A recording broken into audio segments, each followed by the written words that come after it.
চিন্তা নেই। আমি গতকাল ঢাকা থেকে আসলাম, রাস্তায় মানুষকে দেখে এত চিন্তিত দেখলাম না।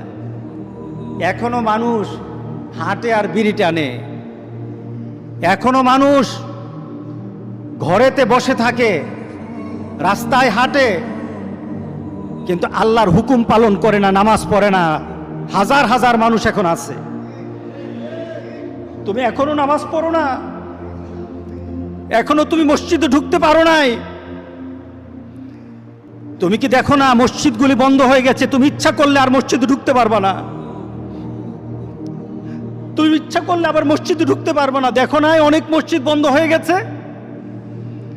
মসজিদে তুমি যদি ঢুকতে না পারো, তুমি কি দেখো না আজকে যারা মারা যায় তাদের মৃত্যুর পর তাদের কাছে কেউ যায় না। তাদের মৃত্যুর পর তাদের কোনো সিস্টেম ওয়েতে তাকে দাফন করা হয় না, তাকে উচ্ছিষ্ট একটা জিনিসের মতো মাটির সাথে দাফন করে দেওয়া হয়। এ মানুষগুলি কাছে যায় না, টেনে টেনে দড়ি ধরে টেনে দিয়ে তাকে গর্তের মধ্যে ফেলে দেয়, তার কাছে যায় না। তুমি কি দেখো না? তুমি কি দেখো না?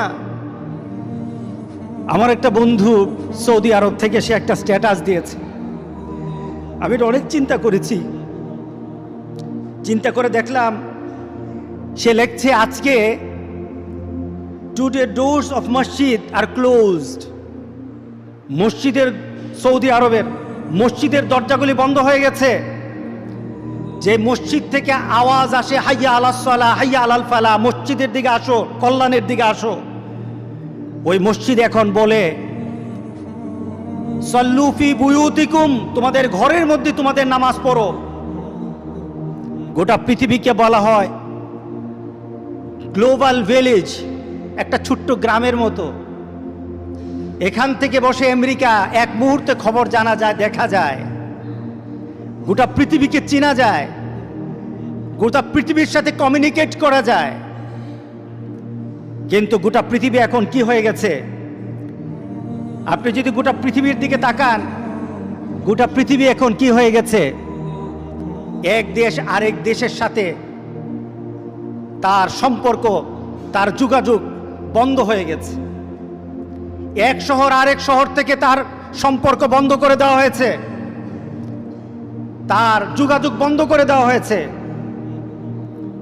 এক ঘর আরেক ঘরের সাথে এখন সম্পর্ক রাখে না, বন্ধ করে দেওয়া হয়েছে। তুমি বলেছ গোটা পৃথিবী গ্লোবাল ভিলেজ হয়ে গেছে, কিন্তু গোটা পৃথিবীর এক ঘর এখন আরেক ঘরের সাথে সম্পর্ক রাখতে চায় না, কথা বলতে চায় না। শুধু তাই নয়, এক ব্যক্তি আরেক ব্যক্তিকে বলে এখন তোমার সাথে আমি দেখা করব না।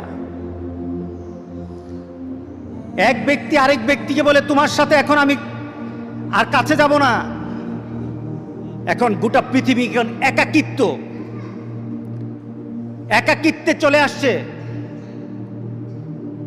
আর আমাদেরকে বলা হচ্ছে, গোটা পৃথিবীর যারা এই ব্যাপারে বিভিন্নভাবে প্রচেষ্টা চালিয়ে কিছু বের করতে পারছে, তারা বলতেছে একাকিত্বে থাকেন, একা থাকেন, কারোর সাথে সম্পর্ক করবেন না, কারোর সাথে দেখা করবেন না, কারোর সাথে মুসাফা করবেন না, কারোর সাথে বেশি সামনে যাবেন না। গোটা পৃথিবীর সবার এক কথা, একজন আরেকজনের কাছে যাওয়া যাবে না। আরম্ভ হয়ে গেছে বাংলাদেশে। আপনি মোবাইলটা রিংটোন দেখেন, মোবাইল কাউকে রিং দেন, দেখবেন কি বলবে? কোয়ারেন্টাইনে থাকেন, একাকিত্বে থাকেন। এত লোকালয়ে যাবেন না, প্রোগ্রাম করা যাবে না। কবে জনে বলা হয় মসজিদে নামাজ পড়া যাবে না, মসজিদে আসা যাবে না। হয়তো এমন পরিবেশ হয়ে যেতে পারে, সব কিছু বন্ধ হয়ে যাচ্ছে। আমার এক বন্ধু সে লাগলো, টুমরো ডোরস অফ তওবা মে গেট ক্লোজ। তোমরা এখনো গাফেল হয়ে আছো, এখন পর্যন্ত নিজেকে নিয়ে চিন্তা আছো আমি বাঁচবো। এটাকে ছোঁয়াচে, এটাকে ভাইরাস, এটাকে বলা হচ্ছে ট্রান্সমিট। এক জায়গা থেকে আরেক জায়গায় যায়, একজন থেকে আরেকজনের কাছে যায়। গজব একজন থেকে আরেকজনের কাছে যায় না, গজব এক দেশ থেকে আরেক দেশ আল্লাহ এইভাবে পাঠিয়ে দেন। চায়নাতে হয়েছে, ফ্রান্সে কিভাবে আসলো, চায়নার যে প্রথম হয়েছে সে কার সাথে তার ছোঁয়া লেগেছে? প্রথম তো কারো হয়েছে, যার প্রথম হলো তার সাথে কার ছোঁয়া লেগেছে? কোত্থেকে আসলো? এগুলি বিভ্রান্ত করার চিন্তা, এগুলি আমাদেরকে বিভ্রান্ত করার চিন্তা। আমরা তো আমাদের জন্য চিন্তা করি।